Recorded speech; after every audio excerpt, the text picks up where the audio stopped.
Hello students, कैसे आप लोग। उम्मीद करते हैं अच्छे होंगे। तो आज हम लोग क्लास 9th के चैप्टर 1 को शुरू करने वाले हैं, जिसका नाम है द फ्रेंच रिवॉल्यूशन, फ्रांस की क्रांति। चैप्टर को शुरू करने से पहले मैं आपको कुछ समझा देना चाहता हूँ कि इस चैप्टर को मैं फुल्ली डिटेलिंग से समराइज़ करने वाला हूँ। आप लोग बिल्कुल आराम से बैठे रहेंगे और चैप्टर को बारीकी से समझने की कोशिश करेंगे। यह लेक्चर हिंदी माध्यम और इंग्लिश माध्यम दोनों के लिए है। खास करके इंग्लिश माध्यम के लिए तो है ही, जो CBSE से एग्ज़ाम देंगे, बट ये हिंदी माध्यम के लिए भी होगा, क्योंकि मैं इसका समराइज़ बिल्कुल हिंदी में करने वाला हूँ, बिल्कुल लाइन बाय लाइन। तो उम्मीद करेंगे कि चैप्टर को समझने में कोई दिक्कत नहीं होगा और अपनी तरफ से कोशिश रहेगी कि पूरी तरह से मैं आपको समझाऊँ। ठीक है। तो चैप्टर को समझने से पहले और पढ़ने से पहले आप लोग सभी अपना अपना बुक चैप्टर को खोलेंगे और जहाँ जहाँ हम पढ़ते जाएंगे आप लोग लाइन बाय लाइन वहाँ पर हेडिंग करते जाएंगे और आप लोग का वहाँ पर हाथ होना चाहिए। हम जैसे बोलेंगे आप लोग को बताएंगे, जो चीज़ इंपॉर्टेंट होगा वो आप लोग को नोट भी करना है और कॉपी में लिखना है, क्योंकि वहाँ से आप लोग का ऑब्जेक्टिव टाइप का क्वेश्चन बनेगा जो एग्ज़ाम के लिए हेल्पफुल होगा। दूसरी बात, वो ऑब्जेक्टिव टाइप क्वेश्चन ही मिला करके एक लॉन्ग क्वेश्चन 3 मार्क्स 4 और 5 मार्क्स का क्वेश्चन बन जाता है ना। उसका आंसर लिखने के लिए आप लोग को ज़्यादा हेल्पफुल होगा, तो भी इम्पोर्टेंट है, तो भी काम करते जाना है। ठीक है, इतना बात ध्यान रखना है। मैं सब उसके बाद एक बात और मैं आप लोग को बोल देना चाहता हूँ कि इस चैप्टर को पढ़ने से पहले हम उम्मीद करते हैं कि आप लोग सभी कम से कम इस चैप्टर को कम से कम 1 से 2 बार पढ़े होंगे। अगर नहीं पढ़े होंगे तो या फिर पहले पढ़ लीजिए, या फिर चैप्टर ख़त्म होने के बाद जब मैं लेक्चर ख़त्म करूँगा तो साथ में पढ़ेंगे भी, एक बार फिर से आप लोग पढ़ेंगे। इससे क्या होगा, आप लोग बेहतर अंडरस्टैंडिंग डेवलप होगा और वो आप लोग के लिए काम होगा। वरना हम सिर्फ पढ़ के निकल जाएंगे, हमें तो आता ही है ना। वो काम आप लोग के लिए हो रहा है और आप लोग के लिए आप लोग करना है। ठीक है, तो ये बात बिल्कुल ध्यान देना है कि आप लोग को ये काम मस्ट करना है। ठीक है, तो शुरू करें। चलिए शुरू करते हैं। यह चैप्टर शुरू होने से पहले एक प्रीवियस बात को इंडिकेट करता है जो चैप्टर 3 से रिलेटेड है। हम लोग चैप्टर 3 में पढ़ेंगे अभी फ़िलहाल में, अभी हम लोग 1 को डिस्कस कर रहे हैं, चैप्टर 3 में पढ़ेंगे तो भी उसके बारे में जानेंगे कि चैप्टर मतलब उसमें क्या होता है कि हिटलर का उसमें नाज़ीवाद का शासन होता है।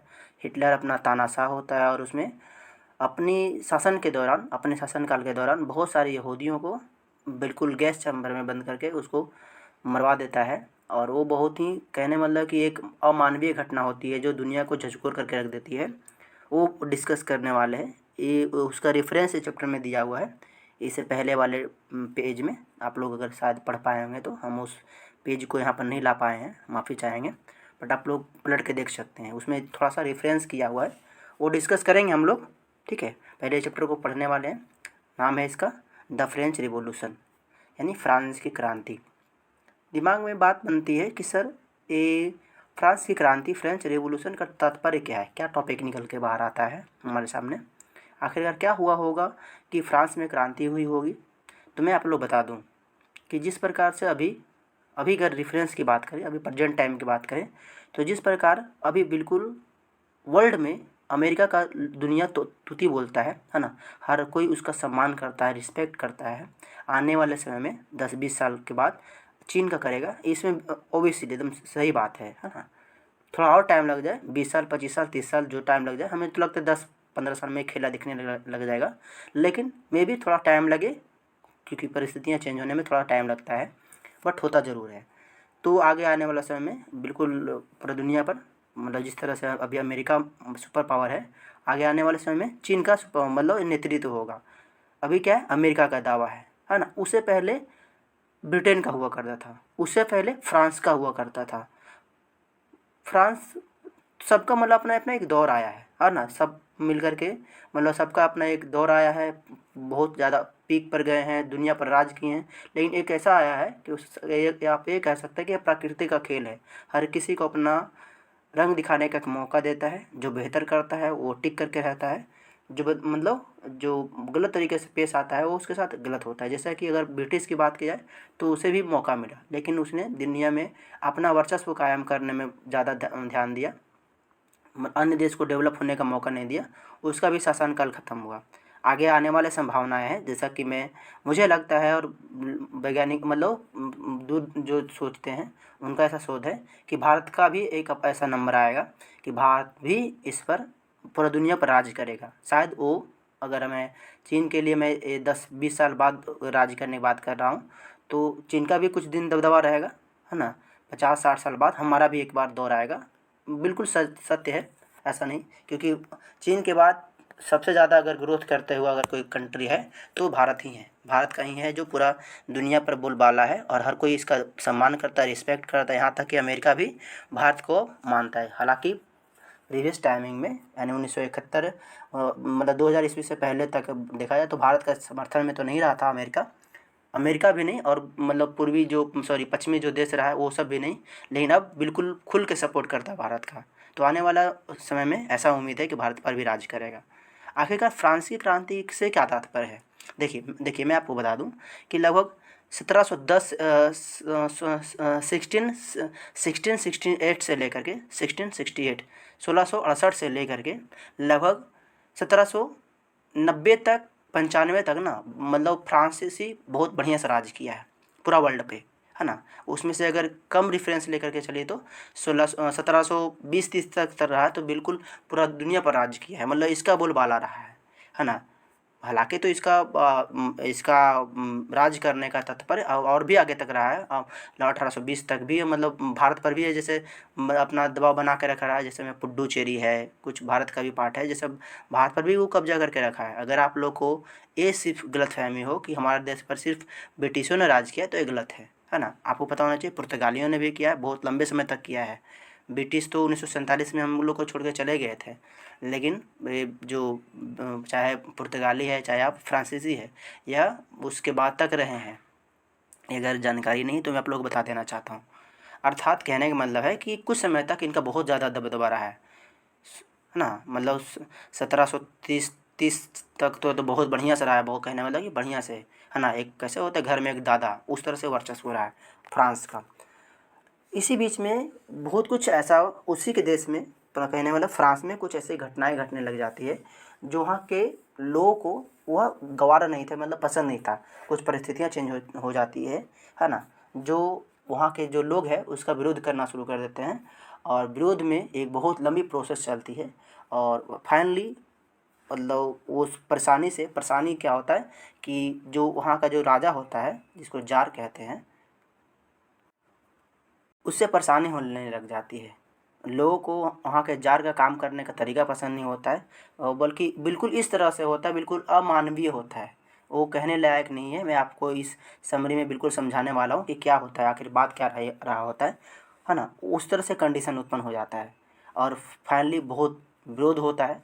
अब विरोध होने के बाद लोगों को उस राजा से छुटकारा मिलता है, कंडीशन ठीक ठाक होता है। और यही बात को, है ना, फ्रांस की क्रांति, फ्रेंच रिवॉल्यूशन के माध्यम से दर्शाया गया है, जो चैप्टर का हेडिंग बना हुआ है ना। तो मैं अभी तक जो बोला हूँ, एक मान लीजिए कि ये फिल्म का टेलर है, और हम लोग अब फिल्म पर आने वाले हैं, ठीक है। तो चलिए शुरू करते हैं। बिल्कुल आप लोग तैयार हैं? जैसा कि आप लोग देख पा रहे हैं कि यहाँ पर लिखा हुआ है, on the morning of 14 July 1789, the city of Paris was in the state of alarms. The king of commanded troops to move into the city. मतलब क्या कहा गया है कि 14 जुलाई, है ना, 14 जुलाई 1789 की सुबह की बात है। पेरिस के नगर में आतंक का माहौल बना हुआ था। आखिरकार क्या बना हुआ था? क्या ऐसा बात हो गया था, आतंक का माहौल बना हुआ? तो आगे बढ़ते हैं। सम्राट अशोक हमारे भारत के बारे में आ जाता है, सॉरी। सम्राट बोले तो वही जो वहाँ के लैंग्वेज में जार कहा जाता है। सेना को शहर में घुसने का आदेश दिया, मतलब सेना को कहा कि जाओ शहर में घुसो और देखो वहाँ पर क्या बातें हो रही है। बातें क्या होता है, बहुत सारे जो मतलब वहाँ के जो लोकल लोग होता है, मतलब राजा के मतलब महल में घुस जाता है। अफवाह थी कि सेना को नागरिकों पर गोलियां चलाने का आदेश दिया गया है। लगभग 7,000 से ज़्यादा, मतलब कहने वाला जेंट्स और लेडीज़ है, टाउन हॉल कहने वाला कि उनके महल पैलेस सामने एकत्र हुए हैं, और जन सेना का गठन करने का निर्णय लिया है। और उनका ऐसा कहना है कि मतलब वो अटैक करने वाले हैं। हथियारों की खोज में वो बहुत से जानकारी भवनों में जबरन प्रवेश कर गए हैं और वो उनका कुछ डिमांड चल रहा है और उसी डिमांड को दबाने के लिए ऐसा राजा का ऐसा मतलब आदेश है कि उन पर गोलियां चलाई जाए, है ना। तो सोच लीजिए कि कोई राजा का इस तरह से व्यक्तित्व आ जाए, है ना, उनका ऐसा डिमांड आ जाए कि अपने ही नागरिकों को मरवाने के लिए, है ना, सेना की ज़रूरत पड़े, तो क्या कंडीशन रहा होगा वहाँ के लोगों को, क्या आखिरकार किस परिस्थिति से गुजर रहा होगा। यही कारण है कि फ्रांस की क्रांति का बहुत बड़ा कारण बनता है। चलिए आगे बढ़ते हैं। खबर बनती है कि अंततः सैकड़ों लोग का एक समूह पेरिस नगर के पूर्वी भाग की ओर चल पड़ा है और बालिस्ताल किले की जेल को तोड़ डाला है, जहां पर भारी भरकम जहां पर गोली बारूद की हो संभावना है। और उनका ऐसा मानना है कि अब, है ना, मतलब जो यहाँ पर निरंकुश जो मतलब जार की शक्तियाँ हैं और इनका जो शासन है उसको ध्वस्त कर देने वाला है। देखिए, मैं आप अगर आप इसको एक हंसी के रूप में अगर मैं बताऊं कि हास्यपद तरीके से मैं बताऊं कि वहाँ का राजा का कंडीशन कुछ इस प्रकार से हो जाता है कि मतलब जनता उसको सहने लायक नहीं है। आखिरकार मतलब ये कहने मतलब ये कि राजा चाहता है कि दिन को रात कहें, रात को दिन कहें, तो बस जनता उसको मान ले तो ठीक ठाक है। अगर उसके विरुद्ध में अगर कोई जनता करता है तो उसके लिए बहुत ज़्यादा गलत होता है। आखिरकार बात क्या होता है, तो ऐसा कहा जाता है कि, है ना, सैकड़ों लोगों का एक समूह है जो, है ना, पेरिस में घुस चुके हैं और वह जो जेल का दरवाज़ा होता है उसको तोड़ तोड़ देते हैं। और उन लोगों का यानी सेना का ऐसा मतलब अनुमान होता है कि उनके पास बहुत ज़्यादा गोले बारूद होने की संभावनाएं हैं। मतलब पूरी प्लानिंग के साथ लोग आए थे कि अब ये निरंकुश शासक को बिल्कुल यहाँ से हटा देना है, क्योंकि उनके अत्याचार को अब सहन करने की क्षमता इन लोगों के पास नहीं होता है। और अब वो पूरी प्लानिंग में होता है कि कुछ करना है, अब यहाँ के जो शासक है उसको हटाना है। फाइनली वो लोग सक्सेस होते हैं और वो सम्राट को पकड़े जाते हैं और उन्हें मतलब डिमांड होता है कि सम्राट को फांसी दी जा जानी चाहिए, है ना। यहाँ तक जो आप लोग देख रहे हैं एक्चुअली में अभी बिल्कुल मतलब शॉर्ट फॉर्म है ना। जो नेक्स्ट जो टॉपिक आता है अभी जो आता है, कहने वाले एक टेलर था, अब जो मैं नेक्स्ट टॉपिक आता है आपका यहाँ से है ना। इसको अभी मान लीजिए कि वो आपका रेफरेंस था, अब हम लोग यहाँ से पढ़ने वाले हैं, यहाँ से पढ़ेंगे और लास्ट तक कैसे वहाँ के शासक को राजा को फांसी दे दी जाती है। आखिरकार लोग क्यों गुस्सा हो जाते हैं, आखिरकार ये गुस्सा फूटने के पीछे लोगों का क्या तात्पर्य होता है, क्या कारण रहा होता है, हम लोग यहाँ जानने वाले हैं। जो टॉपिक का नाम है French society during the late 18th century, यानी 18वीं शताब्दी के उपरांत फ्रांसीसी समाज, है ना। इसको हम लोग डिस्कस करने वाले हैं, ठीक है। तो चलिए, अगर आप लोग बुक को खोले हुए हैं तो ज़रा ध्यान देंगे। जैसे क्या लिखा, टॉपिक का नाम है French society during the late 18th century, 18वीं सदी के उत्तरार्ध में फ्रांसीसी समाज। टॉपिक का नाम है, जैसा कि आप लोग, हम उम्मीद करते हैं कि आप लोग का बुक सामने होगा और ऐसा करना भी है।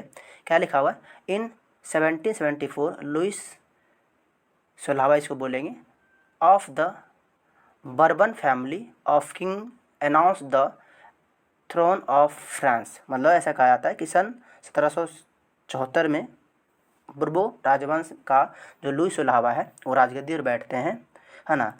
और राजगद्दी बैठते ही वो अनाउंस करते हैं कि पूरे फ्रांस का जो मतलब ताकत होगा उनके हाथों में होगा। एक्चुअली उनका उम्र उस समय सिर्फ 20 वर्ष हो रहा था। उनका विवाह एक ऑस्ट्रिया की राजकुमारी, है ना, से हो गया था जिनका नाम था मैरी एंटोनेट, है ना। आप लोग को याद रखना है, क्वेश्चन आ सकता है कि लुई सोलहवां मतलब राजगद्दी पर कब बैठते हैं, तो 1774 में, है ना। उनका शादी कितने उम्र में हुआ था, तो आप लोग याद रखना 20 साल की उम्र में हुआ था। जिनका शादी मतलब उनसे जिनका शादी हुआ था तो उनको राजकुमारी का नाम क्या था, तो मैरी एंटोनेट। कहाँ की थी, तो ऑस्ट्रिया की राजकुमारी थी। इतना बात आप लोग को याद रखना है ना। ये सब बात बहुत इंपॉर्टेंट है ना। हम तो कहेंगे कि इसको आप लोग नोट कर लीजिए, कोट कर लीजिए, क्योंकि ज़रूरी है, ठीक है। तो राजरोहन के समय उसने खाली राजकोष पाया। कहने का मतलब है कि जब इस कहने जो लुई 15वां, मैं आप लोग बता दूं कि बहुत ही खास सी बात एक बात है कि मतलब यहाँ पर जितने भी अगर सम्राट हुआ करते थे तो उन लोगों का क्रम चलता था। जैसे मैं लुई 16वां, आगे आने वाले जब इनके बेटे होंगे तो लुई 17वां, लुई 18वां, उनसे पहले जो इनके पिता थे लुई 15वां, लुई 14वां इस तरह से मतलब सबका नाम चला करता था। तो लुई 16वां के पिता लुई 15वां जो थे, है ना, एक मतलब राजा तो ठीक ठाक थे, लेकिन लास्ट टाइमिंग में उनका कुछ कंडीशन इस प्रकार से रहा कि मतलब खूब मतलब इसका दुर्व्यवहार किए राजकोष से घाटा, मतलब राजकोष को। और कंडीशन ये हुआ कि जैसे ही सत्ता लुई 16वां के हाथ में आया, उनका मतलब जो सरकारी खजाना है बिल्कुल खाली पाया। तो भाई अब टेंशन की बात है कि अब कैसे चलेगा पूरा साम्राज्य, है ना, अब चलाना तो है। तो आपस में मीटिंग बुलाया गया, और मीटिंग में बुलाने के बाद पता चला कि ऐसा कि क्या करा जाए, तो जनता पर अत्यधिक टैक्स लगा दिया जाए, जिससे कि मतलब हम लोग रिकवर हो पाएँ, और रिकवरी के बाद कुछ आगे हम लोग प्लानिंग करेंगे। ये जो पैसे खर्च हुए थे वो कोई मतलब अपनी जनता पर खर्च करने के लिए नहीं, बल्कि राजा खुद का बेफिजूली खर्च करने के लिए वो उतना सारा खर्च हो गया था। आखिरकार अब बात अब देश को रिकवर करने का है, तो कुछ तो करेंगे। और उससे भी पहले लुई 15वां से भी पहले की एक बात और भी है कि मतलब उससे पहले मतलब फ्रांस का अमेरिका के साथ कुछ बात अच्छे नहीं चल रही थी, और उसमें मतलब 13 उपनिवेश है जो, है ना, कॉलोनीज़ है, इसको रिहा करने की बात रही थी। तो उसमें से मतलब कुछ कहने मतलब कि वहाँ का जो पैसा है फ्रांस का, है ना, 10 अरब लिरवे का अत्यधिक फ्रांस पर कर्जा भी रहा था। बाद में यह डिमांड बढ़ने के बाद और हो गया। कहने का ओवरऑल बात ये रहा कि अंततः जब जैसा ही लुई 16वां के हाथ में जब गद्दी आती है, तो पूरी तरह से कंगाल होने के कगार पर होता है। और कंगाल होने के कगार पर रहेगा तो बस वही रहेगा कि कि आप क्या करो कि जनता पर टैक्स बढ़ाओ। टैक्स जनता पर टैक्स बढ़ाएगा तो कुछ ऐसा भी नहीं है कि अब जनता बिल्कुल इतना फल फूल रहा है कि वो आराम से उसकी बात को मान जाएगा। भाई विरोध करना तो लाजमी है और करेगा ही, और हुआ भी, बहुत ज़्यादा विरोध हुआ, है ना। और इसका सबसे ज़्यादा जो जो प्रभाव पड़ा इस पूरा तमाम प्रक्रियाओं का, जिसे कहने वाला कि बिल्कुल दिवालिया हो जाना फ्रांस का, बिल्कुल सरकारी खजाना खत्म हो जाना, इसके सबसे ज़्यादा प्रभाव पड़ा जो फ्रांस में रहने वाले जो निम्न और जो मध्यम का स्तर के रहने वाले जो लोग हैं, उन पर सबसे ज़्यादा पड़ा। एक्चुअली बात है कि फ्रांस का जो समाज है 3 भागों में बटा हुआ है। उसको थ्री एस्टेट का के नाम से जाना जाता है। आगे आप लोग पढ़ने वाले हैं, शायद हम क्वेश्चन भी करवाएंगे कि थ्री है ना, थ्री एस्टेट क्या है ना। थ्री एस्टेट में जो पहला एस्टेट था, जिसका मकसद था और मतलब था कि जो फ्रांस में सबसे ज़्यादा धनी है ना, रिच है, उससे सेकंड जो स्टेट है उसका मतलब था कि जो मध्यम वर्ग के लोग हैं। और जो थर्ड ई स्टेट का मतलब है कि जो सबसे जो नीचे पायदान, कहने मतलब कि समाज में उनको बहुत ज़्यादा मौका नहीं मिला है और बहुत ही पिछड़े रह गए, उनसे था। और उनकी सबसे ज़्यादा कंडीशन ख़राब थी।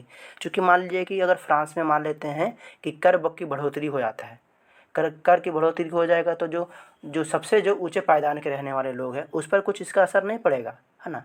वो सबसे फर्स्ट ई स्टेट में कौन लोग थे? वही जो वहाँ के पादरी है, जो ऊंचे ऊंचे धनी लोग हैं, उन लोग गिनती आते थे।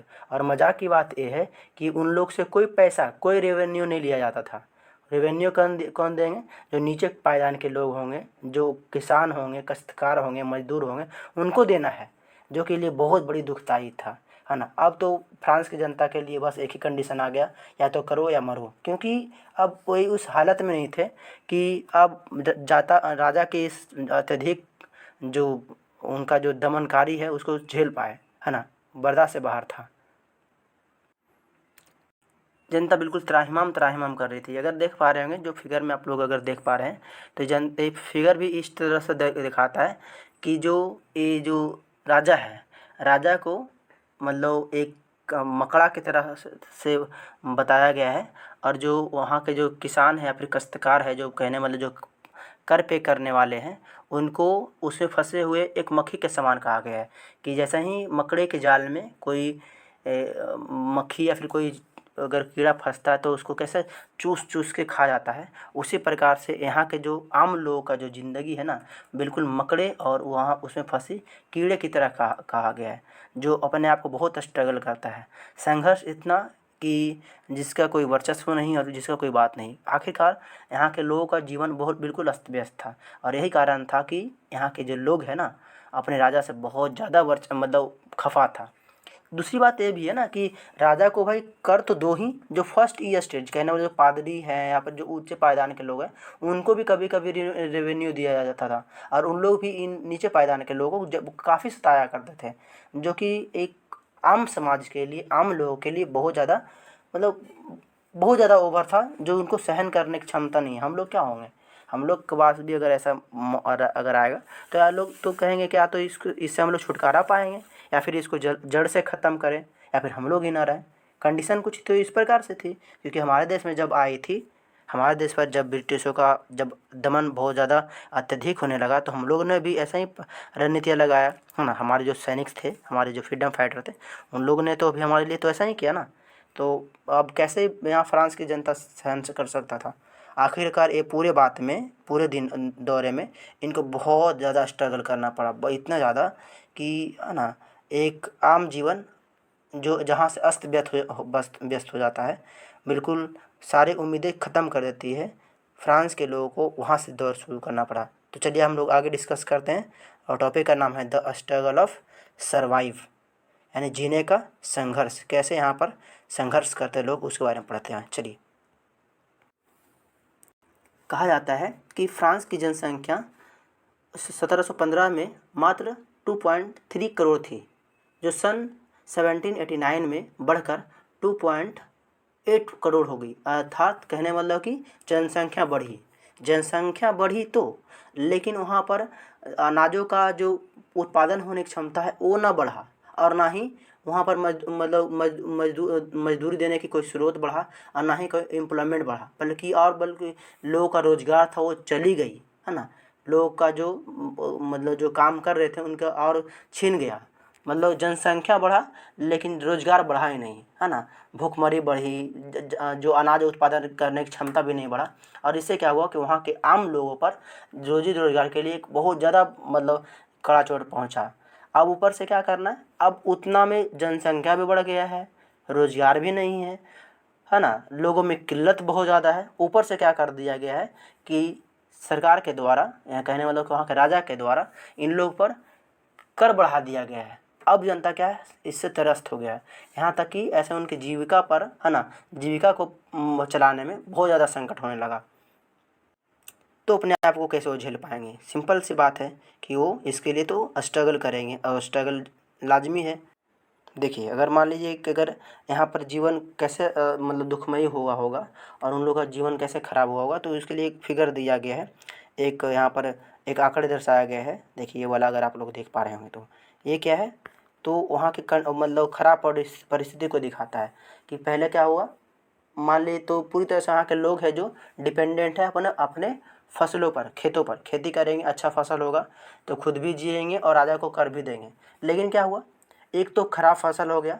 अब ख़राब फसल हो गया तो अब आगे की वो कार्रवाई कर ना पाए, है ना, अपने बल्कि उनको भी रहने के लिए नहीं है ना। अब उनको क्या करना है, राजा उसमें बिल्कुल नहीं सुनेगा। जितना फिक्स है कि कर जाके देना है वो तो देना ही है।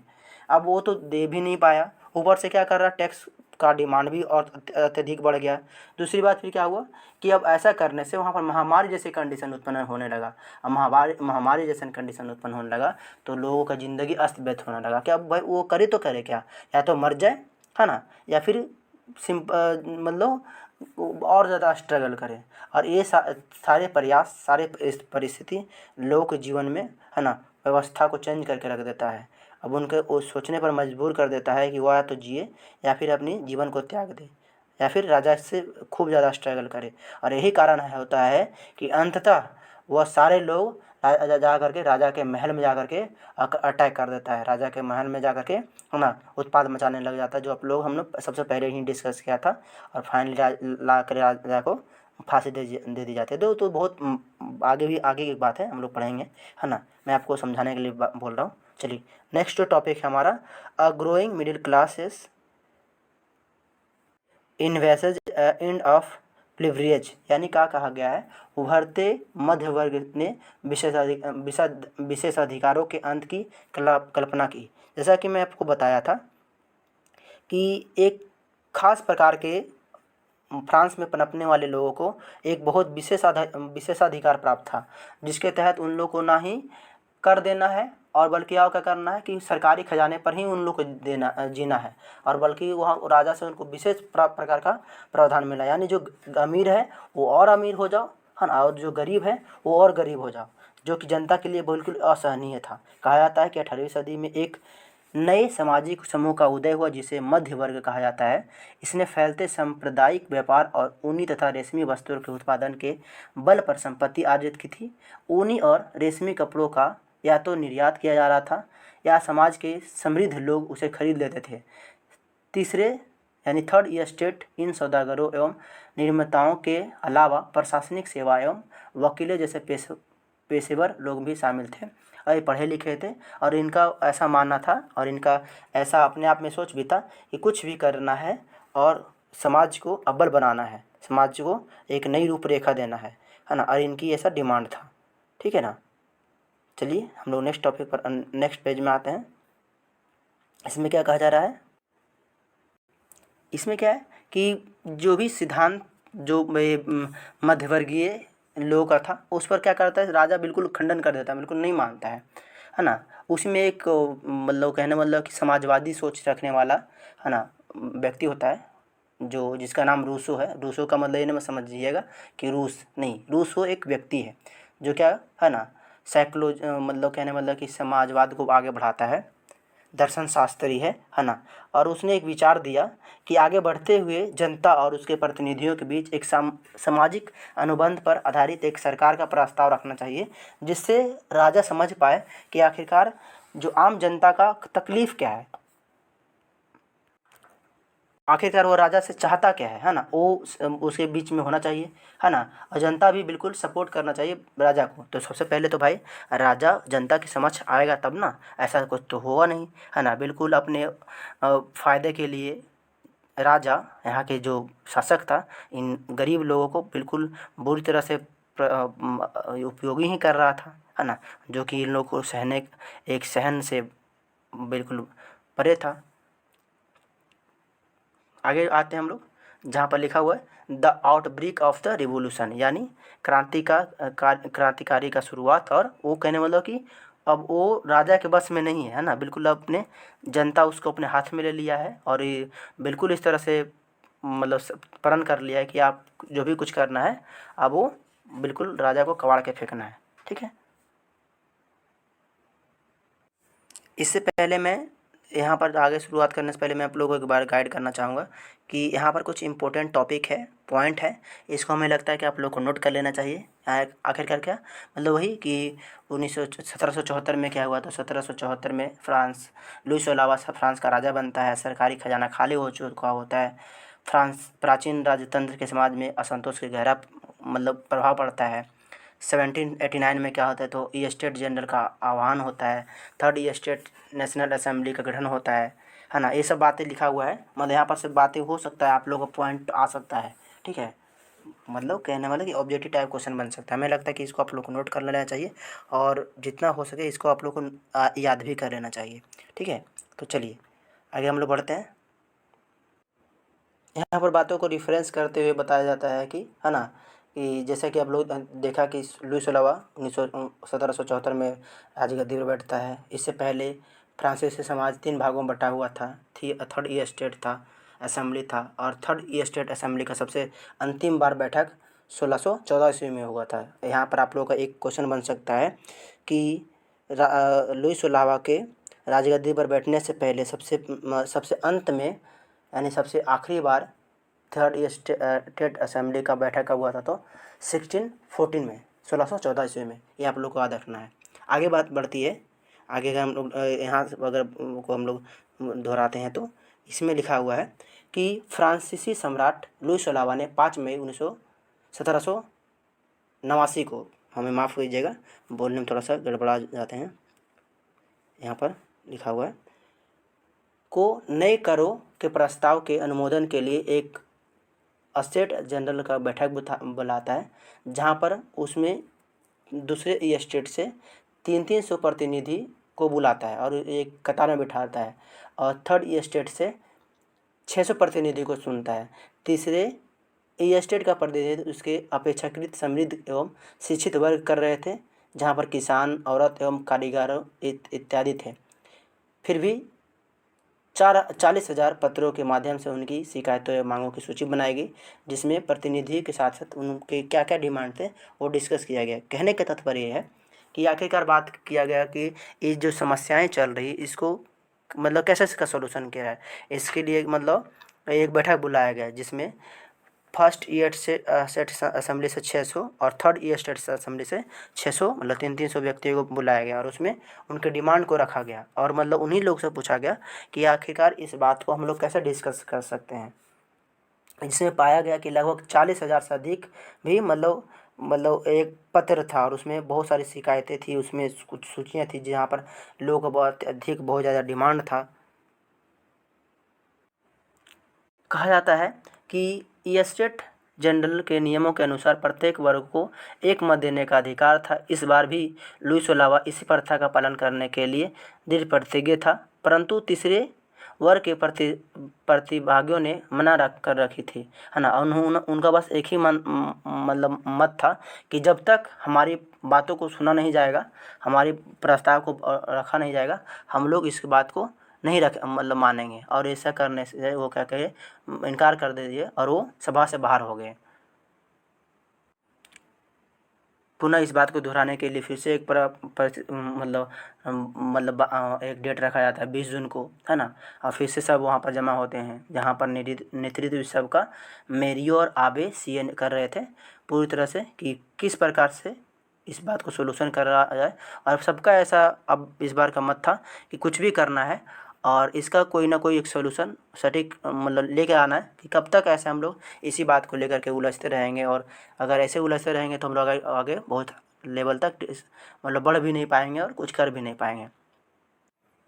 अगर इस पेज में अगर आप लोग फ़ोटो के देख रहे होंगे तो ये बिल्कुल उस प्रतिनिधियों का फ़ोटो दर्शाया गया है जो थर्ड ईयर स्टेट में भाग लेने वाले थे या फिर भाग लिए थे, उनके बारे में लिखा हुआ है। कहा जाता है कि जिस वक्त नेशनल असेंबली संविधान का प्रारूप तैयार करने में व्यस्त थी, पूरी फ्रांस आंदोलित हो रहा था। कड़ाके की ठंड पड़ रही थी, फसल मरी गई थी, बिल्कुल कहने मतलब कि लोगों में बहुत ही ख़राब कंडीशन हो गया था। उसी समय बेकरी की दुकान पर घंटों से इंतज़ार में गुस्साई औरत भीड़ पर बिल्कुल धावा बोल देता है। दूसरी तरफ सम्राट की सेना पेरिस में प्रवेश करने का आदेश दे देता है। क्रुद्ध भीड़ ने 14 जुलाई को बास्तिल पर धावा बोलकर उसे नेस्तनाबूद कर देता है और उस जगह को अपने अंडर में ले लेता है। और ये भी कहीं ना कहीं मतलब फ्रांस को उग्र बनाने का एक दूसरा चरम स्थिति होता है, जहाँ पर लोगों को संभाल पाना मुश्किल था। फिर भी बात को आगे बढ़ाई जाती है। परिस्थितियाँ अब बद से बदतर हो चुकी होती है। आखिरकार फाइनली जो अभी तक लुईस ओलावा या फिर बोले तो फ्रांस पर कभी भी अभी तक संविधान कभी लागू नहीं हुआ था, वो कभी गणतंत्र नहीं हुआ था। अब लुईस ओलावा इस बिगड़ते परिस्थितियों को देखते हुए, जहाँ पर हर जगह दंगे हो रहे हैं, बिल्कुल राजा का विरोध किया जा रहा है, तो लुईस ओलावा समझ जाता है कि अब मतलब परिस्थितियाँ हमारे हाथ में नहीं है और अगर इसका ज़्यादा अगर दबा के रखने की कोशिश करेंगे तो बहुत आगे समय के पर बम की जैसा फटके आएगा और हम लोग सबको मतलब उखाड़ करके फेंकेगा।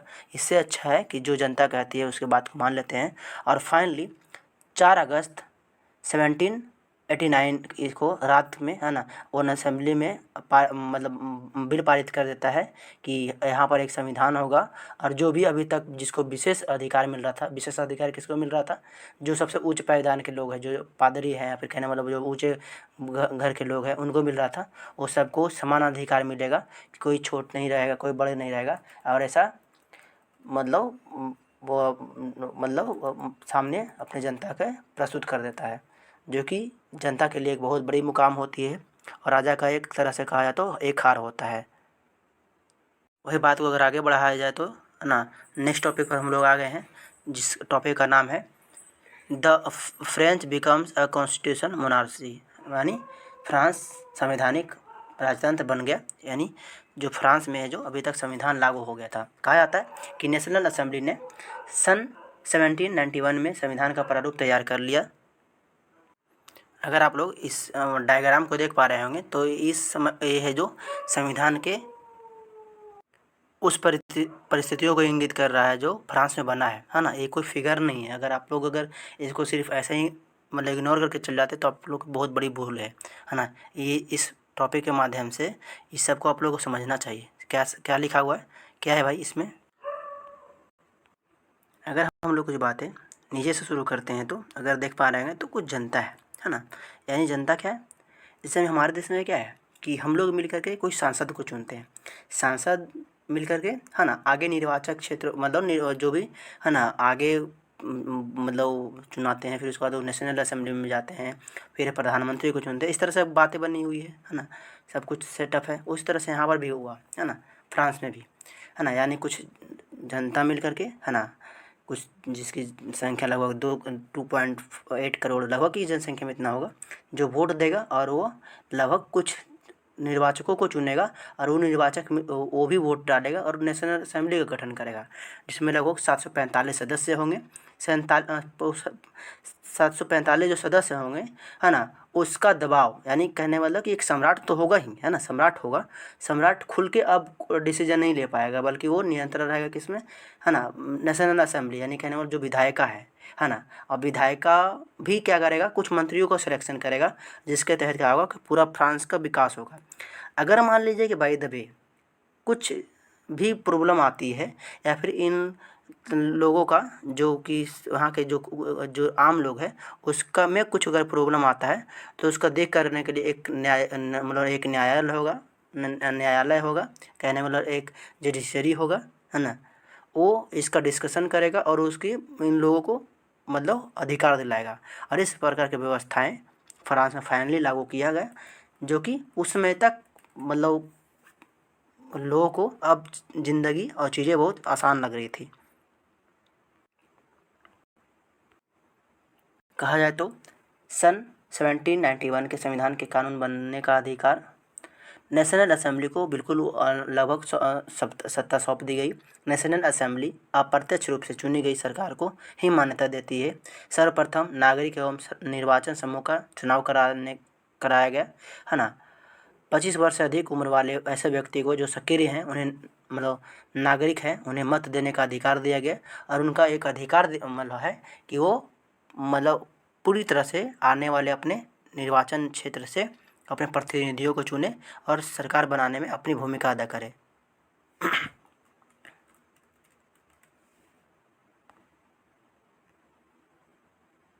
जैसा कि ये पद्धति हमारे देश में भी चलती है ना, जैसा कि आप लोग देखते हैं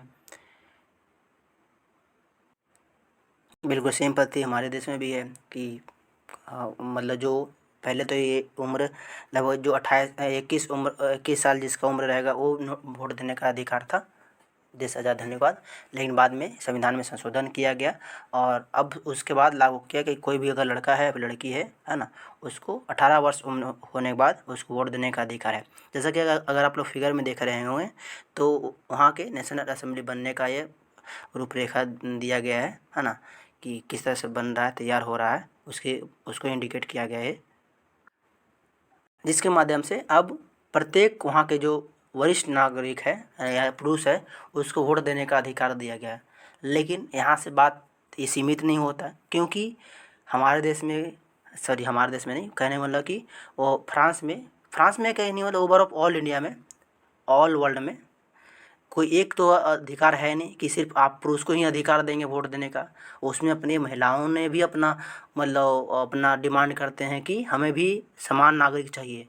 हमें भी अब देश को मतलब जो अधिकारी है या फिर जो भी राजा होगा उसको चुनने के लिए हमें भी मौका चाहिए, हमें भी अधिकार चाहिए। और ये महिलाओं का एक आंदोलन बन के उभरता है, जो कि हम लोग आगे भी डिस्कस करेंगे। इसका बेहतरीन तरीके से इसका डिस्कशन होगा। नेक्स्ट पेज में हम लोग अगर देख पा रहे हैं तो कहीं पर बेड़ियाँ हैं और कहीं पर एक बहुत सारा मतलब लकड़ी से बना हुआ एक गट्ठर है, आँखें हैं, कहीं पर एक शाही प्रतीक है, राजदंड है। अगर इसे देख पा रहे होंगे है ना, आप लोग इसको देख करके क्या इमेजिनेशन करते होंगे है ना, इसको तो सिर्फ पलट करके आगे बढ़ जाते होंगे। अब लोग पता है कि बहुत बार क्वेश्चन इसके अंदर से क्वेश्चन पूछा गया है।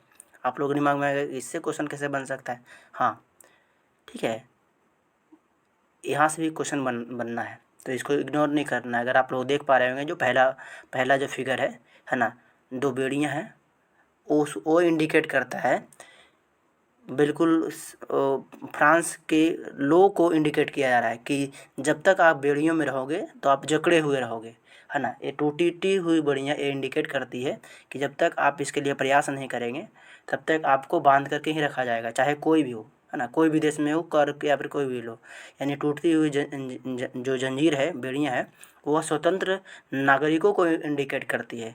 दूसरा फिगर में अगर आप लोग देख पा रहे हैं तो बहुत सारे जो कहने वाला लकड़ी है या फिर कहने मतलब कि लोहे का जो आपस में बंधा हुआ ये गट्ठर है ना, वो इंडिकेट करता है कि अगर सब आपस में एक यूनिटी में अगर रहता है तो कोई भी, चाहे डिक्टेटरशिप हो या फिर कोई तानाशाह हो, आपको, है ना, गुलाम नहीं बना सकता है, आपको कोई चीज़ के लिए मजबूर नहीं कर सकता है। यानी देश को चलाने में आपको यूनिटी भी चाहिए। हमारा देश अभी क्या है, हिंदू, मुस्लिम, सिख, ईसाई, इस बात में क्या करता है कि हर कोई इसको भड़काने की कोशिश करता है, जो कि पहले से अंग्रेज भी करते आ रहा था। और हम लोग कहीं ना कहीं समाज के कुछ लोग ऐसे होते हैं, है ना, कुछ लोग ऐसे होता है जो उसमें घी में मतलब आग में घी डालने की कोशिश करता है और उसको बहुत हाई लेवल तक लेके जाता है। हम लोग को समझना है कि हम लोग को यूनिटी में रहना है ताकि सरकार के साथ बने हुए रहे और समाज के जो गलत फैसले हैं उसका विरोध कर पाएँ, वरना हम लोग यूनिटी में नहीं रहेंगे तो सरकार हम लोग पर भी राज कर सकती है। दूसरा अगर जो इंडिकेट है, जो आप लोग देख रहे होंगे त्रिभुज के अंदर जो आँखें हैं वो इंडिकेट करता है ना, मतलब एक जागरूक लोगों का, कि मतलब अगर अब कोई है तो अपनी खुली आंखों से देखेगा, रोशनी को देखेगा, कोई है जो दबाव में नहीं रहेगा, है ना। सत्य क्या है, झूठ क्या है, प्रत्यक्ष क्या है, अप्रत्यक्ष क्या है, उसको देखने का काम करे। और एक चौथा अगर फिगर देख रहे हैं वो शाही राजदंड का प्रतीक करता है कि देश का कोई चिन्ह हो और जिसके लिए, है ना, देश को गर्व करने का एक मौका मिले। जैसा कि हमारे देश में क्या है, राष्ट्रीय ध्वज है जिसको हम लोग देख करके गर्व महसूस करते हैं। जब जब तिरंगे को देखते हैं तो अंदर से एक फीलिंग आता है, देशभक्ति वाला फीलिंग आता है ना। जिसके अंदर एक एक ये भावनाएं भी बिल्कुल होना ज़रूरी है, एक प्रतीक भी होना भी बिल्कुल ज़रूरी है कि जब भी उसको अगर देखो तो कोई भी देश का हो, है ना, वहाँ के नागरिकों, है ना, अपने देश के लिए राष्ट्रवादी भावनाएं जगती है। और लास्ट में अगर जो देखते हैं, है ना, जो अगर देख रहे होंगे कि कोई बिल्कुल एक जीव है जो अपनी ही पूँछ को अपने मुंह में डाले जा रहा है, उसका ये प्रतीक है कि आप अगर गलत नज़र से देखते हैं, अगर स्वार्थी आप बनते हैं तो आपको लगता है कि हम सही मायने में जा रहे हैं, सही दिशा में जा रहे हैं या फिर सही कर रहे हैं, लेकिन एक्चुअली में क्या है, धीरे धीरे अपने आप को ख़त्म कर रहे हैं, है ना। वो इंडिकेशन भी इसी तरह से धीरे धीरे सांप अपने आप को पूरी तरह से खा जाएगा, निगल जाएगा और खुद में समा जाएगा, है ना। और उसका बिल्कुल मतलब उनका अस्तित्व ही ख़त्म हो जाएगा। उसी प्रकार से अगर आपस में हम लोग आपस में अगर झगड़ते हैं, हम उसको मारेंगे, वो हमें मारेगा, वो उसको मारेगा, उसको मारेगा, धीरे धीरे क्या होगा, हमारा अस्तित्व भी ख़त्म हो जाएगा और हम बिल्कुल दब करके रह जाएंगे और हम पर फिर से कोई या तो हावी हो जाएगा या फिर हमारी अस्तित्व ही ख़त्म हो जाएगा। यानी हमें यहाँ पर भी कुछ सीख देने के लिए कोशिश किया जा रहा है जिसे हमें समझना चाहिए। चलिए हम लोग आगे वाला टॉपिक पर आते हैं। यहाँ पर भी अगर देख पा रहे होंगे, यहाँ पर भी एक फिगर है, चार चार फिगर है, जहाँ पर देख रहे होंगे तो लाल कलर का टोपी है, जहाँ पर इंडिकेट किया जा रहा है कि वे जो दास, जो भी तक फ्रांस में रहे हुए जो बड़े बड़े कुलीन वर्ग के लोग हैं, उसे गुलामी कर रहे कुछ लोग हैं, वह स्वतंत्रता के बाद इसको धारण करते हैं, जिसका इंडिकेशन ये है कि अब हम किसी के अधिकार में नहीं है, किसी के हम गुलामी में नहीं है। दूसरे में अगर आप देख रहे होंगे तो नीली सफ़ेद लाल कलर का जो कपड़े पहने हुए है ना, वो फ्रांस के राष्ट्रीय रंग को दर्शाता है कि हम सभी फ्रांसीसी हैं और हमें कोई अलग नहीं कर सकता। अगर तीसरी में देख रहे होंगे तो एक स्त्री है जिसके पंख है ना, जो ये इंडिकेट करता है कि जो संविधान को पालन करेगा, है ना, उसको ऊंचाइयां मिलेगी, है ना। यानी कहने मतलब कि कानून का प्रतीक का माना जाता है। और आप जो चौथी वाला देख रहे हैं ये विधि पट है ना, यानी कि मतलब ये कहा गया है कि संविधान में बनने वाले जो भी कानून होंगे, जो फ्रांस के होंगे, है ना, वो सभी के लिए बराबर होगा, कोई बड़ा नहीं, कोई छोटा नहीं। अभी तक जो मतलब सबको एक अलग नज़रिए से देखा जा रहा था, है ना, उसमें सबको बराबर के दर्जा मिलेगा। तो आपको क्या लगता है कि यहाँ पर बात आकर के बिल्कुल नॉर्मल हो गया होगा, है ना, यहाँ के लोग आकर के बिल्कुल शांत हो गए होंगे? क्या बात हुआ होगा तो हम लोग आगे डिस्कस करने वाले हैं। जैसा कि हम लोगों ने अभी तक पढ़ा, परिस्थितियाँ कुछ ऐसा भी नहीं रहा, संविधान बनी भी, है ना, सबको एक लाने की कोशिश किया गया, लेकिन यहाँ पर भी कुछ फेरबदलाव होता है और कंडीशन कुछ और एक अलग लेवल में आता है ना। क्या बातें होता है जो हम लोग अभी डिस्कस करने वाले हैं। जो टॉपिक नंबर 3 है, France abolish monarchy and become a republic, यानी फ्रांस एक राजतंत्र का उन्मूलन और गणतंत्र की ओर स्थापना करता है। इसका मतलब ये होता है। चलिए हम लोग डिस्कस करते हैं, चैप्टर को समझते हैं कि क्या लिखा हुआ है। कहा जाता है कि फ्रांस की स्थिति आने वाले वर्षों में भी तनावपूर्ण बनी रही, है ना, कंडीशन कुछ ठीक ठाक नहीं हुआ।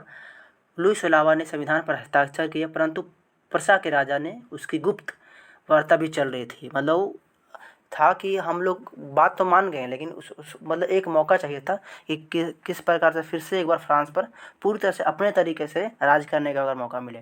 फ्रांस की घटनाओं ने अन्य पड़ोसी देशों के साथ भी चिंता में डाल दिया था कि अगर मान लीजिए कि फ्रांस अगर झुक गया है तो हमारे पास भी ऐसा कोई कंडीशन आने वाला है। इसलिए 1789 की गर्मियों के बाद होने वाली ऐसी घटनाओं को नियंत्रित करने के लिए शासक ने सेना भेजने का योजना बना ली थी। लेकिन जब तक योजना पर अमल होता, अप्रैल 1792 में नेशनल असेंबली में प्रसा एवं ऑस्ट्रिया के विरुद्ध युद्ध की घोषणा का प्रस्ताव पारित कर देता है। प्रांतों से हजारों स्वयंसेवी सेना में भर्ती होने के लिए जमा होने लगते हैं। उन्होंने इस युद्ध को यूरोपियन राजाओं एवं कुलीन के विरुद्ध जनता की जंग के रूप में लिया। उनके होठों पर देशभक्त के जो तराने थे उनमें कवि रेजेंट दी लाइफ द रचित मार्शले भी थे। यह गीत पहली बार मार्शली के स्वयंसेवियों के द्वारा पेरिस और कूच करते हुए गाया गया था, इसलिए इस गाने का नाम मार्शल हो गया। अभी फ्रांस का ये राष्ट्रीय गाना है ना। ठीक है, आप लोग बात आदर्श रहे। क्या बात होता है, अगर आप लोग समझ में नहीं आता तो मैं एक कायदे समझाना चाहूँगा कि जिस प्रकार से फ्रांस में संविधान लागू तो हो गया और वहाँ पर सबको अधिकार मिल गया, लेकिन जो लोग अभी तक जो सत्ता का सुख भोग रहे थे या फिर जो ऊंचे पायदान के लोग थे जिसकी संख्या भी अच्छी खासी थी, अगर उनको मान लीजिए कि वो विशेष दर्जा अगर खराब मतलब समाप्त होता है तो उनको बुरा तो लगेगा, बुरा लगेगा, बल्कि तो चाहेंगे कि हमें मौका कब मिले। और वो क्या करते हैं कि अंदर ही अंदर फ्रांस में क्या करते हैं कि एक मतलब गहरे बीज की तरफ बोने लग जाते हैं और उन्हें एक मौका चाहिए था और मौका मिल जाता है उनको 1789 में, है ना। वो सब मिल करके और जो सामने वाले जो विरोधी जो राजा है उनसे मिल करके क्या करते हैं कि जो इनके तबके के लोग होते हैं उन पर क्या कर देते हैं, आक्रमण कर देते हैं। ये जो नीचे पायदान के भी लोग होते हैं वो भी कहाँ बैठने वाले हैं, वो भी मतलब युद्ध के मोर्चा कर देते हैं। और उनके दिलो दिमाग में बस एक ही बात होती है कि या तो अपने अधिकार के लिए, है ना, अगर जीवित रहना लंबे समय तक, अगर हम जीवित ना रहे कोई दिक्कत नहीं, हमारी जनरेशन अगर यहाँ पर रहें तो उनको अगर अधिकार दिलाना है तो हमको इसको बढ़िया से लड़ना पड़ेगा और इसमें जीतना पड़ेगा। और अगर नहीं लड़ते हैं तो हमारा अस्तित्व खत्म हो जाएगा। और वो क्या करते हैं कि वो राष्ट्रवादी भावनाओं को लेकर के गाना गाते हैं, है ना, मार्शैली। जो अभी फिलहाल में आप लोग याद रखना है कि फ्रांस का अभी भी वो राष्ट्रीय गाना है। उम्मीद करते हैं बात समझ में आया होगा। आगे बढ़ते हैं। देख रहे हैं ये दो युद्ध सैनिक को इंडिकेट करते हैं। नेक्स्ट अगर टॉपिक पर हम लोग अगर आते हैं तो, है ना, यहाँ पर भी एक फिगर है जो हाथ में एक पर्ची लिए हुए जो इंडिकेट कर रही है समानता को, है ना, लिबर्टी का नाम दिया गया है। क्या कहा जा रहा है इसमें, कहा जा रहा है कि सन 1792 की गर्मियों में जैकोबिन ने खाद्य पदार्थ की महंगाई एवं अभाव से नाराज पेशवा कर्मियों को लेकर एक विशाल हिंसक विद्रोह की योजना बनाई।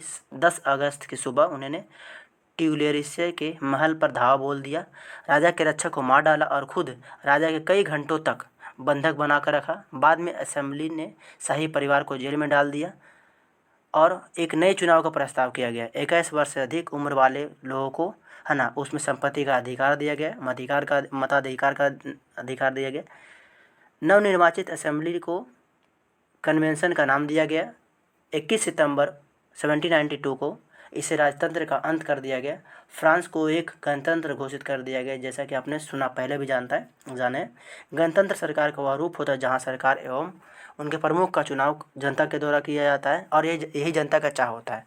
आखिरकार कब तक जनता है जो उस बोझ को लेके ढोवेगा जो एक लंबे समय तक है। संविधान बन गई है लेकिन उस पर कुछ अमल नहीं हो रहा है। फाइनली वह 21 सितंबर को अब पूरी तरह से वहाँ पर राजतंत्र को ख़त्म कर करके वहाँ पर गणतंत्र स्थापित कर देता है। गणतंत्र वही जिस तरह से हम लोग अपने देश में सरकार के लिए करते हैं। वहाँ पर वोटिंग होता है, सरकार चुनी जाती है, नेशनल असेंबली होता है, एक जुडिशरी होता है ना। इसके लिए सारी बातें इत्यादि। आगे बढ़ते हैं। जैसा कि हम लोग पहले भी पढ़ा था कि अब जैसे ही अब जनता धा बोल देता है और राजा को पकड़ करके बंद कर दिया जाता है। वह पूरी तरह से अपने हाथ में ले लिया जाता है।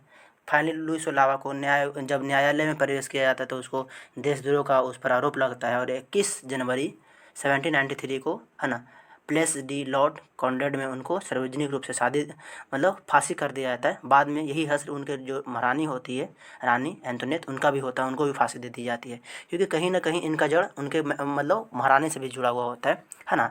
और यहाँ हो गया लुइस ओलावा का दी एंड, है ना, ख़त्म हो गया। अब जनता ऐसा फील कर रही थी कि बस अब है जो कुछ अच्छा दिन आने वाला है ना, हमारे लिए कुछ विशेष होगा। अब फ्रांस की जनता अपने आप को बिल्कुल सुलभ महसूस कर रहे थे, लेकिन उनको ये बात पता ही नहीं था कि अब तो ही मेन कंडीशन है ना, मेन जो प्रॉब्लम है अब फेस होने वाला है, जिसको हम लोग डिस्कस करने वाले हैं, द टेरर ऑफ रीजन, आतंक का काल। यहाँ से इनडायरेक्टली क्वेश्चन पूछा जाता है, what do you know about the reign of terror, आतंक के काल से आप क्या समझते हैं, है ना। तो हम लोग इसको पढ़ते हैं, बहुत ही इंटरेस्टिंग टॉपिक है। कहा जाता है कि सन 1793 से 1794 तक के काल को आतंक का युग कहा गया है। युग इसलिए कहा जाता है कि उसके जैसे ही लुइस ओलावा का अधिकार ख़त्म होता है, उसके बाद वहाँ पर राज्य करने के लिए रोबेस्पियर का सरकार आता है। रोबेस्पियर का सरकार जैसे ही 1793 ईस्वी में आता है, क्योंकि 1793 ईस्वी में ही 21 जनवरी 1793 ईस्वी को ही क्योंकि लुइस ओलावा को फांसी दे दिया जाता है, उसके बाद रोबेस्पियर का सरकार बनता है। मतलब जनता का एक बहुत बड़ी अपेक्षा होता है कि बस इस शासनकाल के बाद है ना हम लोग बहुत बढ़िया होने वाले हैं, लेकिन इसका कुछ भी परिणाम बढ़िया नहीं निकलता है, बल्कि और बद से बाद ज़्यादा कंडीशन ख़राब हो जाता है।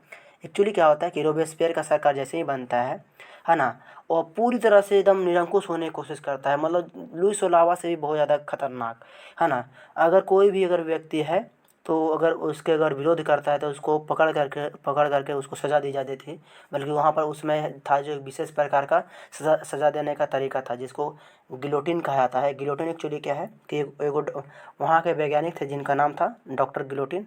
उन्होंने एक इस प्रकार का एक हथियार बनाए थे जहाँ पर जो दोषी है उसको सज़ा देने का अधिकार था। वो अब वहाँ का निरंकुश शासक, वो चाहे वो व्यक्ति सज़ा का लायक हो ना हो, है ना, अपने कंडीशन को ठीक करने के लिए और उसको दबाने के लिए उसको ग्लूटन कर दिया जाता, कहने वाला को उसको उसका सज़ा दे दिया जाता था। ये दो खंभों के बीच में एक लटकता हुआ बहुत ही धारीदार एक ब्लेड हुआ करता था, जिसको नीचे में व्यक्ति को सुला करके ऊपर से एक धारीदार ब्लेड को गिराया जाता था, जिसके कारण क्या होता था, उनका मुंडी है जो है ना, सर कट करके फेंका जाता था बहुत दूर और आदमी का मृत्यु हो जाता था। और इस प्रकार का प्रॉब्लम था। आखिरकार इसको भी जनता ने लगभग 1993 से लेकर के 1994 तक इसको झेलता है और फाइनली उनको भी वही हालत होता है। और रोबेस्पियर के सरकार को भी पकड़ करके उनको भी वहाँ पर 1794 में न्यायालय में उनको दोषी ठहरा दिया जाता है और उनको भी वही गिलोटिन पर जो भी तक वहाँ की जनता को चढ़ाया जा रहा था उनको भी सज़ा दी जाती है। और यहाँ पर से क्या होता है कि गिलोटिन के सरकार के दी एंड होता है। उसके बाद आपको क्या लगता है कि परिस्थितियाँ कुछ समान रही होगी, क्या रहा होगा? तो चलिए हम लोग आगे डिस्कस करने वाले हैं। जैसा कि आगे आप लोग देख पा रहे हैं तो ऊपर एक चित्र है जहाँ पर क्रांतिकारी सरकार अपने प्रकार से जनता की वफादारी हासिल करना चाह रही है। उसमें एक प्रकार के उत्सवों का आयोजन किया गया है, एक गौरवमय इतिहास आभा को संप्रेरित कर रहा है और लोगों को अपने है ना एड्रेसिंग कर रहा है। अगर आप लोग देख पा रहे हैं बहुत ही भयावह और बहुत ही सुंदर तस्वीर है। सिंपल सी बात है, फ्रांस की जनता को अट्रैक्ट कर रहा है अपनी ओर। नेक्स्ट जो टॉपिक है हम लोग इसमें जो पढ़ने वाले हैं 3.2 को जो लिखा हुआ है, और डायरेक्टरी रूल्स फ्रांस, यानी डायरेक्टरी शासित फ्रांस, यानी अब जो फ्रांस पर होगा वो डायरेक्टरी का शासन होगा। क्योंकि जैकोबिन सरकार के पतन के बाद मध्यवर्गीय संपन्न तबके के पास सत्ता आ गई। नए संविधान के तहत संपत्तिहीन तबके के मताधिकार से वंचित कर दिया गया। इस संविधान में 2 चुनी गई विधान परिषदों का प्रस्ताव था। इन परिषदों से 5 सदस्य वाली एक कार्यपालिका डायरेक्टरी को नियुक्त किया गया। इस प्रावधान के जरिए जैकोबिन के शासनकाल वाले एक व्यक्ति केंद्रीय पालिका से बचने की कोशिश की गई, लेकिन डायरेक्टरी का झगड़ा अक्सर विधान परिषद से होता रहता था। इस परिषद उन्हें बर्खास्त करने के लिए चेष्टा करते थे। डायरेक्टरी की राजनीतिक स्थिरता ने सैनिक तानाशाह नेपोलियन बोनापार्ट के उदय का मार्ग प्रशस्त किया। देखो यहाँ पर एक बात बन कर के आता है कि जैसा कि हम लोग पढ़े थे कि फ्रांस में अभी तक आपस में मतलब ग्रुप थे, तीन भाग वो बटा हुआ था। फर्स्ट ई स्टेट, सेकेंड ई स्टेट और थर्ड ई स्टेट। जहाँ पर फर्स्ट ई स्टेट बड़े ऊंचे वर्ग के लोग थे, सेकेंड ई स्टेट मध्यम वर्ग के लोग थे जो चाहते थे कि भाई हमें भी अधिकार मिले, है ना। और थर्ड ई स्टेट तो भाई चाहते ही थे कि भाई किस तरह से हमें समान भावनाएं मिले। मध्यम वाले को ठीक ठाक कंडीशन था, लेकिन थर्ड ई स्टेट का ज़्यादा कंडीशन ख़राब था। मध्यम वाले थे उसमें थे जो थर्ड ई स्टेट वाले को बिल्कुल भरपूर सपोर्ट करते हैं कि भाई इन लोग को भी अधिकार मिलना था। लेकिन कोई ये नहीं जानता था कि उनके पीछे जो उनके महत्वाकांक्षाएँ चल रही है, इसी तरह से सत्ता को अपने हाथों में लेना था। जैसे ही रोबेस्पियर की सरकार ख़त्म होती है और इनके हाथों में आता है, वो भी बिल्कुल उसी प्रकार से अंकुश बन जाते हैं जो कि अभी तक लुई सोलावा या फिर रोबेस्पियर करते आ रहा था। उतना ज़्यादा हावी नहीं था, बट फिर भी हाँ, मतलब परिस्थितियाँ कुछ इसके का शासनकाल में भी ठीक ठाक नहीं होता है। आखिरकार जनता को यहाँ पर भी एक हार का सामना करना पड़ता है ना। और इसी बीच में एक व्यक्ति का नाम होता है और उदय होता है, जिसका नाम होता है नेपोलियन बोनापार्ट। नेपोलियन बोनापार्ट एक अपने आप में महत्वाकांक्षी व्यक्ति था, जिसका उद्देश्य था कि फ्रांस के लोगों को एकीकृत किया जाए और सबको एक मतलब समान अधिकार दिया जाए, समान मतलब लोगों को मौके मिले जो अभी तक वहाँ पर कोई भी शासक नहीं दिया था। फाइनली कुछ समय के बाद ये मतलब सक्सेस भी होता है, लेकिन बाद में इसकी भी दमन होती है। हम लोग आगे डिस्कस करेंगे इसके बारे में। फ़िलहाल में इससे पहले हम लोग एक टॉपिक को डिस्कस करने वाले हैं, जिस टॉपिक का नाम है did women have a revolution, यानी क्या महिलाओं के लिए भी क्रांतिकारी हुई। क्योंकि हम लोगों ने ये देखा था कि तमाम परिस्थितियों के साथ कहीं महिलाएं भी कम नहीं थी, है ना। महिलाओं ने भी अपनी बहुत ही जोर शोर से भूमिका निभाई थी और वह फ्रांस को, है ना, एकीकृत करने में अपनी भूमिका अदा की थी। अर्थात महिलाओं को भी अपना अधिकार मिलना भी बहुत ज़रूरी था, है ना। और क्यों ना मिले, वो डिजर्व करती थी, वो बिल्कुल लायक थी कि महिलाओं को भी अपना भूमिका मिले। महिलाओं शुरू से ही फ्रांसीसी समाज में इतने अहम परिवर्तन लाने वाली गतिविधियों में सक्रिय रूप से शामिल थी। उन्हें उम्मीद था कि उनकी भागीदारी क्रांतिकारी सरकार को उनका जीवन सुधारने हेतु ठोस कदम उठाने के लिए प्रेरित करेगी। तीसरे ई स्टेट की अधिकांश महिलाएं जीविका निर्वाह के लिए काम करती थी। वे सिलाई बुनाई, कपड़ों की धुलाई करती थी, बाज़ारों में फल फूल सब्जियां बेचती थी अथवा संपन्न घरों में घरेलू काम करती थी। बहुत सारी महिलाएं वेश्यावृत्ति थी। अधिकांश महिलाओं के पास पढ़ाई लिखाई तथा व्यवसाय परीक्षण का कोई मौका नहीं था। वे कुलीन वर्गों की लड़कियों अथवा थर्ड स्टेट के धनी परिवारों के यहाँ की काम किया करती थी। उनके पास कंडीशन कुछ ज़्यादा ठीक ठाक नहीं था।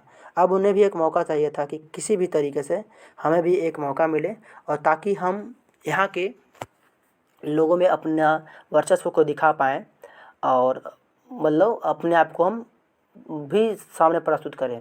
कहा जाता है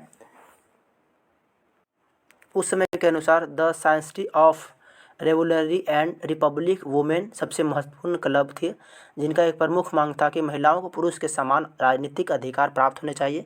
महिलाएं इस बात से निराश हुई थी कि 1791 के संविधान में उन्हें निष्क्रिय नागरिक का दर्जा दिया गया था, जो क्योंकि पुरुषों को विशेष दर्जा मिला था, उन्हें वोट देने का अधिकार था। महिलाओं का भी ऐसा अपेक्षा था कि हमें भी अधिकार मिलेगा, बट वहाँ पर उनको वहाँ पर भी निराशा मिला था। लेकिन अब महिलाएं कहीं भी पीछे रहने वाली नहीं थी, है ना। वो भी चाह रहे थे कि किसी भी तरीके से हमें भी अधिकार मिलने ही चाहिए, है ना। और इसका नेतृत्व करने वाली एक वुमेन का नाम आता है, जिनका नाम होता है ओलम देगविच, है ना। इसके बारे में इनके बारे में आप लोग को पढ़ना ही चाहिए, इनके बारे में तो आप लोग को मस्ट जानना ही चाहिए, है ना। यहाँ पर आप लोगों को क्वेश्चन बन सकता है ना। Write some line about the ओलम देगविच। आप लोगों को कुछ और नहीं करना है बस, है ना, इस समरी को नोट करना है, ठीक है। ये आप लोग को 3 नंबर में आप लोग को क्वेश्चन आ सकता है, मे भी हम ऐसे संभावना कर रहे हैं, कहीं से कोई अछूता नहीं रहा है, ठीक है। तो इसको नोट कर लेना है आप लोगों को। ये उस समय की परिस्थितियों को इंडिकेट करता है जब महिलाएं घरेलू काम ही किया करती थी, जहाँ वह बेकरी पर बहुत लंबे लंबे कतारें लगी हुई रहती थी काम करने के लिए। महिलाएं भी अपना प्रतिनिधित्व देने के लिए निरंतर प्रयास करती रही, लेकिन उन्हें पुरुषों की अपेक्षा कभी उतना अधिकार मिला ही नहीं जो कि उनकी खास परिस्थितियों को संभल पाए या फिर समझ पाए। और यही कारण है कि महिलाएं भी अपना क्रांति कार्य के लिए उबाऊ हो जाती है। और अब जो पुरुषों द्वारा किया गया हनन था, उनके अधिकारों को दबाया जा रहा था, अब वो बिल्कुल उस पर अब उसको बर्दाश्त करने के मूड में नहीं थे। अब उनका विरोध करना बिल्कुल लाज़मी था, और ये होता भी है, और महिलाओं को अधिकार उसके बाद मिलता भी है, ठीक है। यहाँ तो अब तो कंडीशन ठीक ठाक हो गया। अब बेचारे अगर कहीं ना कहीं कोई और अगर दबे हुए थे तो थे वो गरीब कास्ट के लोग, है ना, जो दासों से प्रचलित थे। कहने का मतलब है कुछ समाज में कुछ ऐसे भी लोग थे जिन्हें दबा करके रखा गया था, अर्थात कुछ ऐसे भी लोग थे जिन्हें दबा करके रखा गया था, जिन्हें दास बना के रखा गया था, और लंबे समय तक दास व्यवस्था को चले आ रहे थे। मतलब जिनके एक पूर्वज दास थे, उनका बेटा बेटी, उनका उसके बाद उनका बेटा बेटी लंबे समय तक उन्हीं की गुलामी करते आ रहे थे, और वो उससे कभी बाहर नहीं आए थे। जो फ्रांस में जो थोड़ा समझदार व्यक्ति थे, पढ़े लिखे व्यक्ति थे, उनके दिमाग में ऐसा था कि अब इससे छुटकारा मिलना चाहिए। जैसे कि हमारे देश में छुआछूत वाले हमारे जैसे कुछ कुप्रथाएँ थी, तो हमारे लोगों को कैसा लगा कि हमारे देश में जो कुप्रथाएँ हैं उसको अब हटना चाहिए। उसी तरह से फ्रांस में भी कुछ लोगों को लग रहा था, है ना, यहाँ पर केवल उनकी विचारधाराएँ थी कि अब इसका अंत होना चाहिए, लेकिन कभी ऐसा उनको मौका नहीं मिला, है ना। जो हम लोग जो टॉपिक डिस्कस करने वाले टॉपिक का नाम ही है द एवोल्यूशन ऑफ स्लेवरी, है ना, यानी कहने वाला दास प्रथाओं का अंत, है ना, उन्मूलन। क्या कहा जाता है इस टॉपिक में? कहा जाता है कि फ्रांसीसी उपनिवेश में दास प्रथा का उन्मूलन जैकोबिन शासन के क्रांतिकारी सामाजिक सुधारों में से एक था। कैरेबियाई उपनिवेश मैर्टिनिक, गौडेलॉप और सैन डोमिनिको तंबाकू, नील, चीनी एवं कॉफ़ी जैसी वस्तुओं को महत्वपूर्ण आवश्यकताओं की ज़रूरत थी। अब सिंपल सी बात है, अब फ्रांस में ये सब चीज़ों की ज़रूरत थी। अब फ्रांस में ज़रूरत थी तो फ्रांस के लोग बहुत ज़्यादा विकसित थे, है ना। अब वो काम करने के लिए ज़रूरत नहीं थे, या ज़रूरतमंद नहीं थे, या फिर ज़रूरतमंद नहीं भी थे, जो नीचे मतलब समाज के लोग थे, उनसे काम कराया जाता था और उन्हें दबा करके रखा जाता था। या फिर उनसे भी अगर बात नहीं बनती थी तो ये सब मतलब उन लोग मतलब वहाँ से लोग था जो दूसरे दूसरे देशों से, है ना, मतलब लोगों को खरीद कर लाते थे और अपने देश में काम करवाते थे, और उन्हें लंबे समय तक दास बना कर रखते थे। आखिरकार लोग पढ़े हुए नहीं थे, दबे हुए थे, तो उनका विरोध तो करते नहीं थे, लेकिन बाद में जैसे ही फ्रांस में क्रांति होने लगती है, इनके भी दिलो दिमाग में फ्रांस मतलब भावनाएं जगती है कि अब हमें भी यहाँ पर आज़ाद होना चाहिए। कहा जाता है कि 18वीं सदी में फ्रांस में दास प्रथा की ज़्यादा निंदा हुई। नेशनल असेंबली में लंबी बहस हुई। व्यक्ति के मूलभूत अधिकारों, उपनिवेशों में रहने वाली प्रजा सहित समस्त फ्रांसीसी प्रजा को प्रदान किए जाने मतलब अधिकार दिए जाने की बातें उठने लगी, है ना। कहा जाता है कि 1794 के कन्वेंशन में फ्रांसीसी उपनिवेश के सभी दासों को मुक्त करने का कानून पारित किया गया, लेकिन एक छोटी सी अवधि रहा। इन 10 वर्षों के बाद नेपोलियन दासी प्रथा का मतलब पुनः शुरू किया, क्योंकि उसको दबा दिया गया था। और नेपोलियन के द्वारा ऐसा कहा गया कि जो निग्रो कहने वाले हैं, जो अफ्रीका से आने वाले लोग हैं, उनको मतलब आज़ादी मिले, है ना। अगर वो चाहते हैं तो फ्रांस में रहने के लिए तो उन्हें फ्रांस में भी रहा जाए, वो कोई अन्य देश में जाने के लिए अगर स्वेच्छा से डिमांड करते हैं तो उनको कोई बात नहीं, वहाँ पर भी छोड़ दिया जाए, क्योंकि उनका अधिकार है। और वो बिल्कुल उस वही अधिकार के साथ रहेंगे जो कि उनको जो मेन फ्रांस के लोगों के साथ में होना चाहिए। और फ्रांस की क्रांति होने का एक बहुत बड़ा कारण बनता है जो 1848 में देखने के लिए मिलता है। आखिरकार इस बात को आप लोग आगे भी क्लास 10th में पढ़ने वाले हैं, है ना। बिल्कुल इस पर डिटेल डिस्कशन करना है ना। 1848 की क्रांति के बारे में, है ना। वो आप लोग उसमें भी चैप्टर नंबर 1 के बारे में डिस्कशन है ना। फिलहाल में इतना आप लोग जान लें। आगे बढ़ते हैं हम लोग टॉपिक नंबर डिस्कस करते हैं, जो टॉपिक का नाम है द रिवोल्यूशन ऑफ एवरडे लाइफ, यानी क्रांतिकारी और रोज़ाना का ज़िंदगी।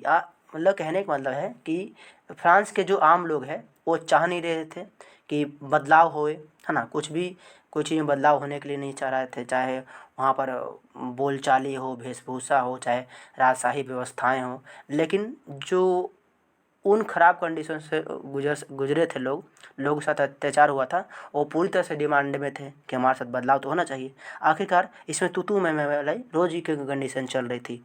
रोज़ राजा के द्वारा अपना कुछ प्रतिस्पर्धाएँ भेजी जा रही थी।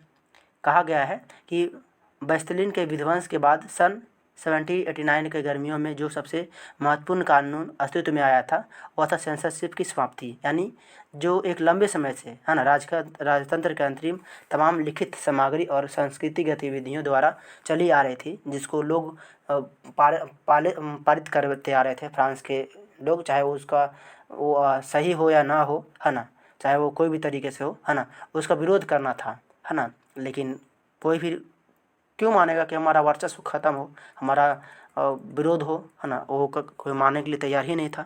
फाइनली कंडीशन बदलती है, चेंज आता है, नेपोलियन का दौर आता है। नेपोलियन एक ऐसा व्यक्ति बन कर के आता है जिसमें यह पूरा दुनिया में, कहने मतलब कि खासकर फ्रांस में तो एक नई जीवन को तलाशता है, लोगों को एक दिशा देता है। कहा जाता है नेपोलियन के बारे में कि 1804 में नेपोलियन बोनापार्ट खुद को फ्रांस का सम्राट घोषित करता है ना। उसका भी एक लंबी यात्रा होती है, ये आप लोग यहाँ पर शॉर्ट फॉर्म में पढ़ रहे हैं। क्लास 10 में इसके बारे में डिटेल डिस्कशन करने वाले हैं। ऐसा ही वीडियो थोड़ा लंबा हो जाने के कारण मैं इसको शॉर्टकट में डिस्कस कर रहा हूँ, वरना अगर टाइम होता तो इसके बारे में हम डिटेल में डिस्कशन करते हैं। हम लोग बताएंगे, क्लास 10 में पढ़ाएंगे आप लोगों को, ठीक है। तो यहाँ पर फिलहाल में जान लीजिए कि खुद को सम्राट घोषित कर दिया, और वहाँ पर जो खराब रणनीतियाँ थी, खास करके गरीबों के लिए, है ना, निगरों के लिए, उन्हें विशेष मतलब मौके दिया जाता है। कहा जाता है कि 1815 में वाटरलू की हार होती है ना। सब मिल करके उनको हराया जाता है ना। उसमें लोग डिस्कस करने वाले हैं कि इसमें डिक मेटरनी की बहुत बड़ी अपनी चाल होती है, जो ऑस्ट्रिया का चांसलर था, है ना। लेकिन इतने समय तक रहते हुए नेपोलियन बहुत कुछ बदलाव करता है।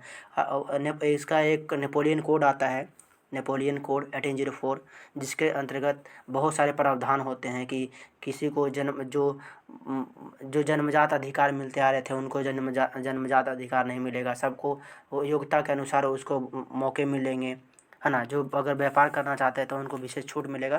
कहने की बात है कि ओवरऑल नेपोलियन का एक बहुत बड़ा दूरदर्शी विचारधारा होता है, सोच होता है, जिसको पूरा करने की कोशिश करता है, अपनी पूरी भूमिका निभाता है। ये थी इस टॉपिक की कुछ महत्वपूर्ण बातें, समरी, जो हमने आप लोगों के सामने डिस्कशन किया है और हम बताने की कोशिश किए हैं। हम उम्मीद करेंगे कि अपने तरह से हमने बहुत बढ़िया प्रयास किया है। फिर भी अगर कोई चीज़ आपको अगर समझ में नहीं आया होगा तो इसके लिए हम माफ़ी चाहेंगे, और अगली बार कोशिश करें कि इस पर विशेष डिस्कशन करें और विशेष आपको समझाने की कोशिश करेंगे। फिर भी अगर कोई टॉपिक, कोई बात अगर नहीं समझ में आया होगा तो आप हमें कमेंट बॉक्स में इसका मतलब जवाब ज़रूर देंगे। कोशिश करेंगे उन टॉपिक पर हम फिर से एक बार क्वेश्चन लाएंगे। यहाँ पर अगर एक बात अगर आप लोग यहाँ पर देख पा रहे होंगे तो यहाँ पर एक बात लिखा हुआ कि जिस प्रकार से मतलब विश्व के अन्य लोग हैं जो अपने देश में नीतियों को संपन्न करने में और वहाँ पर ठीक करने में भूमिका अदा करते हैं, वैसे ही हमारे देश में राजा राम मोहन है और टिप्पू सुल्तान है, ऐसे बहुत सारे ऐसे लोग हैं जो देश की नीतियों को ठीक करने अपनी बड़ी भूमिका निभाए हैं। क्लास 8 में भी इसके बारे में डिस्कशन किए हैं। ये थी कुछ इस चैप्टर की कुछ विशेष बातें जो हमने आपके सामने डिस्कशन किया है, वार्तालाप किया है, समराइज़ किया है। तो इसको आप लोग बहुत बढ़िया से देखेंगे, समझेंगे, सुनेंगे, इसको याद रखेंगे। और इसमें कुछ क्वेश्चंस है, कुछ क्या है, बहुत इंपॉर्टेंट क्वेश्चन है जो एग्ज़ाम की दृष्टि से आप लोगों के लिए बहुत इंपॉर्टेंट है ना। आप लोग को याद रखना है। हम इस क्वेश्चन का एक और समरी ख़त्म करेंगे, यानी चैप्टर 2 को ख़त्म करेंगे। उसके बाद चैप्टर 1 और चैप्टर 2 का एक और वीडियो बनाएंगे, उसमें आप लोग का इसका क्वेश्चन आंसर भी हो जाएगा। ठीक है, तो अभी थोड़ा सा पैसेंस रखिए, इसको याद रखिए समरी को। चैप्टर 2 भी बहुत जल्द आएगा, उसको आप लोग देख लीजिएगा। और उसके बाद जैसे चैप्टर 2 ख़त्म होगा, उसके बाद चैप्टर 1 और चैप्टर 2 का साथ में एक बार आंसर बना देंगे और उसके बाद हम लोग अपलोड कर देंगे इसी चैनल पर। बने रहे तब तक। जय हिंद, जय भारत, पढ़ते रहिए। Good day.